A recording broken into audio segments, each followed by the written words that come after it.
Someone want to lead us in prayer? Thank you. And you are right. We are all called to holiness. Our goal is to become part, well, we are a part of the communion of saints. And I guess that's the one disclaimer, which is more toward the end, but we'll put it up there now. The saints that we acknowledge that we have on almost every day of the calendar year, right? We have a saint.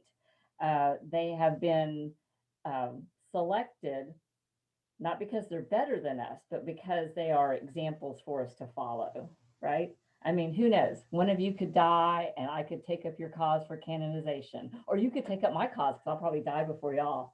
I'm just kidding. I don't think I would make it. I wouldn't make the cut. I don't have that, but here we go. So I'm going to try, and I don't know. I've never done a share screen. So, and let's see if I can find it.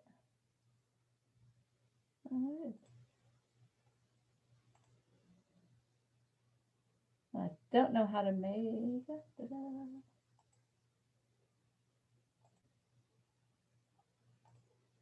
So how about that? Can you see it? No? Give it 1 second. It's trying to. Okay. It says your screen sharing is paused.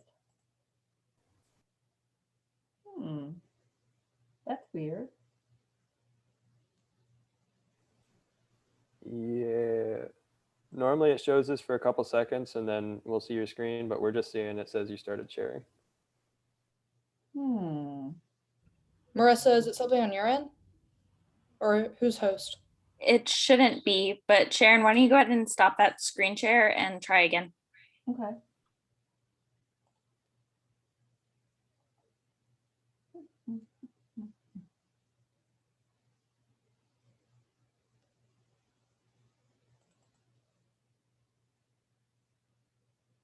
It says you are screen sharing.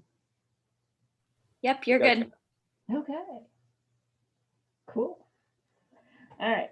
How saints become saints. I think it's fascinating. I remember the first time we looked into this when I was teaching middle school, and I thought it was really very interesting. So the first thing you have to know about becoming a saint is, I don't know how to make it shift.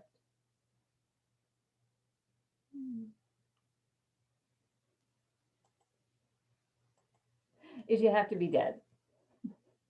Isn't that great? You have to, we may have living saints among us. I know that when my grandmother was alive, I consider her a saint. And now that she has passed away, I still believe she's a saint.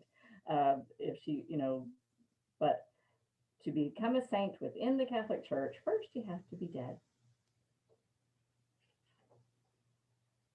So what do you do next? Well, first you have to get what's called a cause for canonization. And how that happens is that when someone, let's say we have a saint and there's someone in our community we think is worthy of sainthood, then we have to go to the bishop and we have to say, hey, I'm a big fan of this person. I think they led this really wonderful life, and I think that we should initiate a cause for canonization.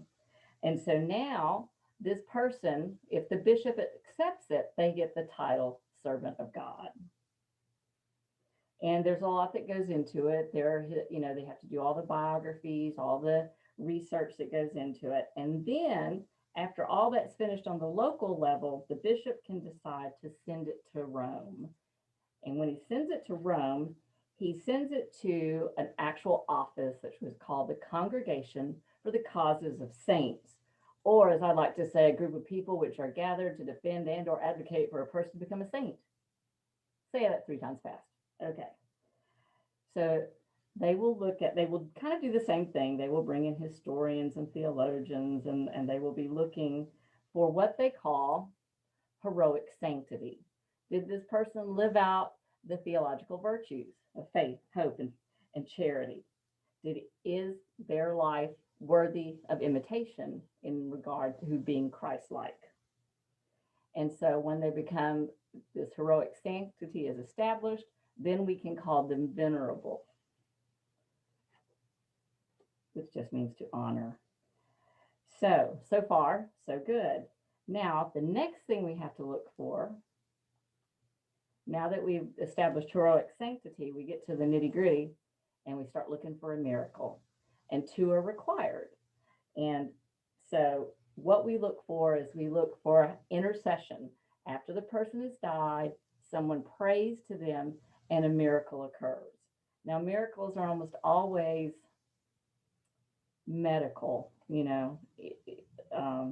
the current age. They're medical in nature, but there are three criterias. And when you think about it, when you think about healings, when you think about miracles and medical miracles, then that's very much how Jesus, he would heal people of their blindness or their leprosy or their inability to walk or see. So those kind of things. But there are three criteria. And the first is that it has to be instantaneous. It can't take a long time. It's something that happens overnight. And one of those examples is, it was actually the second miracle of Theodore Darren, and his name was Phil McCord. And he wasn't Catholic. He worked now I'm going to forget the name now that I'm talking. But anyway, it was in Indiana. I'll think of it in a minute. But he worked on the grounds of the college and he knew about the nuns. He knew that they prayed, and he knew that he was going blind. And he went in one day and he sat into a pew and he prayed just for help with the surgery because he was afraid he was going to go blind. And the next morning he woke up and his vision was perfect. So it was instantaneous. Now, the next criteria is that it is lasting. So it has to last for more than a year. And during this time, Rome will be looking into it as well, trying to make sure that there is nothing that could lastly explain it. So it has to be instantaneous, it has to last for more than a year, and it has to be unexplainable. Now, one of the big things they want is which came first, and they want to make sure that there's the importance of prayer, the intercessory part of it, that people that came before, that they prayed to the person after they were dead and after the illness came about. So they're like, you can pray to this saint. Now, you can pray to God and you can pray to Jesus, but you can't pray to St. Jude. You can't pray to St. Anthony. You can't pray to any other saint. You can't even pray to Mary. So they have to make sure that they want to make sure that you're praying, asking for the intercession of that specific person, not anybody else. They call them ringers. So once they establish that the intercessory prayer came and then the miracle happened, then they move you to the next stage, the first miracle, which is where they beatification. And when you're beatified, it's usually on a local level. So let's see, if Augustus Tolton, if he's beatified, then that'll be up in Chicago. That will be up there. And so they will name a feast day for him locally. They can name churches and schools after you at that point. You are blessed at that point.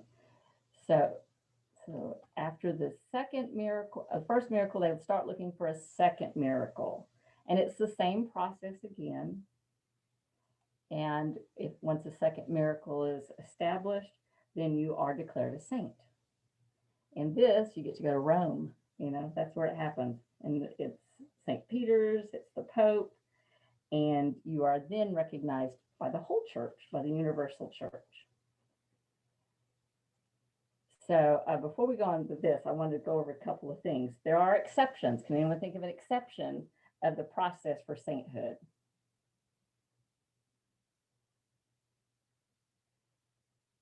So example, if you're a martyr, at one point that was it. If you were a martyr, you became a saint. Martyrs now require one miracle. The Pope has the authority to dispense with the second miracle. It happened with John the 23rd. And they have what they call equivalent canonization. And so if you are, in a local area, like Hildegard of Bingen, she was a Benedictine nun. She was known throughout Germany. And so they gave her equivalent canonization. So she didn't have to go through the whole process because she lived in 1179 and Benedict XVI canonized her in 2012.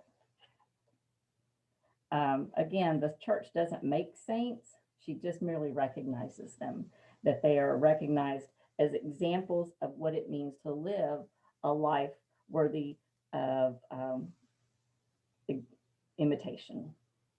And so we live and we pray for their intercession to assist us with our daily life. The group that goes through the medical part of it is called the Consultum Medica, which is very interesting to read, especially in the Making Saints book. And the one guy that I read about, he said in a typical year, he reviews about 40 cases and about 15 survive the scrutiny of the 5 doctors that are in this group, this consulting group. And so things that they don't consider in terms of miracles, like they don't do cancers of the breast, renal cancer, lymphoma, skin cancer, they're excluded because they tend to have a high rate of natural remission. And mental disorders, curing of a mental disorder is excluded as well. And when it comes right down to it, they have to vote. And I guess there's 4. There's the lead consult, and then there's 4 other doctors, and they have to vote either natural or unexplicable. And then the 5th one, the head guy, gets to decide. He makes the deciding vote, which I don't think I would want to have to do. But once a cure is accepted as miraculous by the church, the issue is considered settled. You can't open it back up because science said, oh, well, that's not how it happens. It's just, it is what it is.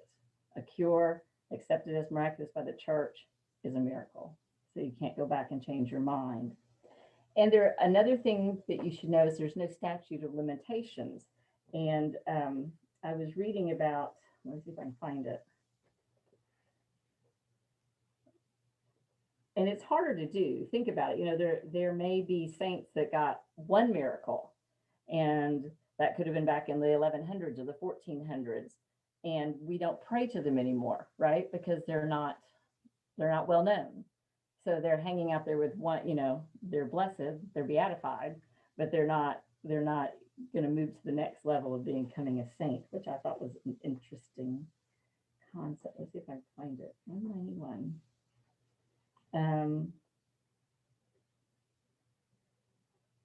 Oh, I know. Here it is.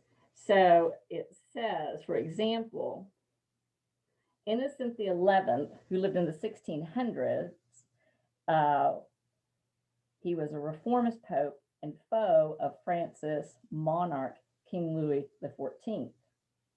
And Pope Innocent the 11th, the process for canonization was initiated in 1741. But the French government was opposed to this cause. And so they kept deferring and blocking and not allowing him to be beatified until October of 1956. So 2.5 centuries after his death, but there's no statute of limitations. So he probably will not ever become a saint, but he's beatified. Does that make sense? So, and then there was, the book also expresses that the responsibility of the Consulta Medica is to determine if a cure is scientifically unexplainable. The doctors cannot decide that it is also a miracle. That is up to the church. So, I was gonna tell you this too. Theodore Guerin She died in 1856. Her second, her first miracle was in 1906, and it was another nun. She became blessed in 1997. Her second miracle with Phil McCord was in 2001, and she became a saint in 2006. So, you know, becoming a saint sometimes takes a while, right? So I had some questions to see if, well, let's watch this video and then we'll ask some questions. I'm going to see if it'll work.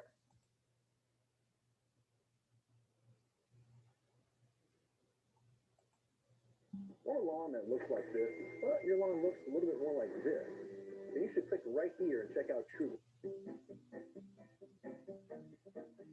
This is new holy men and women as its official saints. But what exactly are the steps to canonization, that is, being named a saint by the Catholic Church? The process has actually changed throughout history. In the first centuries, it was by acclamation of the community that sainthood was pronounced, sort of a spiritual popularity contest. But because the stories of some of the early saints' lives were later found to be exaggerated or even purely legends, this method eventually gave way to a more structured process. So, in the Middle Ages, a new path to sainthood was prescribed, a set of rules we pretty much still use today. Here's what happens. First of all, and probably most obvious, a person has to have died in order to be considered an official saint in the church, because we believe the saints are in heaven with God. So at some point after their death, some fan of the potential saint, like someone who knew them or a member of their religious community, asks their local bishop to begin the cause for canonization. Once the bishop agrees, the potential saint receives the title Servant of God. And a formal review is undertaken at the local level, guided by historians and theologians. Then the bishop may decide to send the cause to Rome. The Congregation for the Causes of Saints, an entire department at the Vatican devoted to this sainthood process, then determines if the person in question demonstrated heroic sanctity in their lifetime worthy of imitation. That is, did they live a life marked by a virtuous action, doing good works out of love of God and neighbor? If so, with the Pope's decree, they are declared venerable. Next, the search begins for proof that a miracle occurred through the person's intercession since they have died. Note that this is not a miracle that happened while they were alive, like cases where saints have reportedly levitated or experienced the wounds of Christ. In the eyes of the Church, a miracle attributed to someone after their death is evidence that the person is indeed in heaven with God, interceding for us here on earth. Catholic belief is that it is actually God that performs the miracle. The potential saint is essentially being credited with an assist, like in hockey or basketball. The process of confirming that a miracle truly happened is exhaustive. Miracles for sainthood are not limited to medical cures, but in practice they almost always are. And a miraculous cure must meet three stringent criteria. It must be instantaneous, lasting, and unexplainable. Instantaneous, meaning that a person goes from very sick or terminally ill to healthy in a very short period of time, usually days. Lasting, meaning it was not a fluke or a brief remission, the cure needs to last for at least a year or more. And unexplainable, meaning that the person's return to health may not be even possibly attributed to any other course of treatment. To verify these criteria, doctors and scientific experts scrutinize medical records and weigh in on the credibility of these claims. Even non-religious skeptics are invited to try to disprove the miracle. On top of all that, there must be evidence that people prayed for the intercession of the would-be saint before the miraculous cure happened, and that they did not enlist the help of any other saint. It's okay to pray to God or Jesus directly, of course, but you can hedge your bets by also including ringers like St. Jude or even the Virgin Mary. So once there is proof that a miracle resulted from the aspiring saint's intercession, the person may now be officially called blessed. The ceremony during which this happens is called beatification and is most often held in the local diocese that has promoted this person's sainthood cause. At this point, a feast day is chosen to be celebrated in certain places having to do with this blessed person, and churches and schools may be named after them. And now the search begins for a second miracle that can be shown to have happened after the beatification, using the same stringent process just described. Once miracle number 2 is verified and approved by Rome, the person may then be officially canonized, which means that the Pope declares them a saint. This ceremony almost always happens at St. Peter's Basilica in Rome and is presided over by the Pope himself. Once canonized, a saint is recognized by the Universal Church, and their feast day may be celebrated all around the world. Now that's the official process. Of course, there are always exceptions. For instance, a martyr, someone who has died voluntarily as a witness to the faith, requires only one miracle for canonization, not two. The Pope can also decide to dispense with the second miracle even for a non-martyr, as Pope Francis did with Pope John the 23rd. And then there's equivalent canonization, in which someone who is unofficially considered a saint in certain cultures or countries can be officially declared one through papal decree rather than through the full canonization process. It's important to note that the Catholic Church does not believe that through any of these processes a holy person becomes a saint. We are merely recognizing their sainthood. It's our earthly way of officially affirming that they are indeed in heaven with God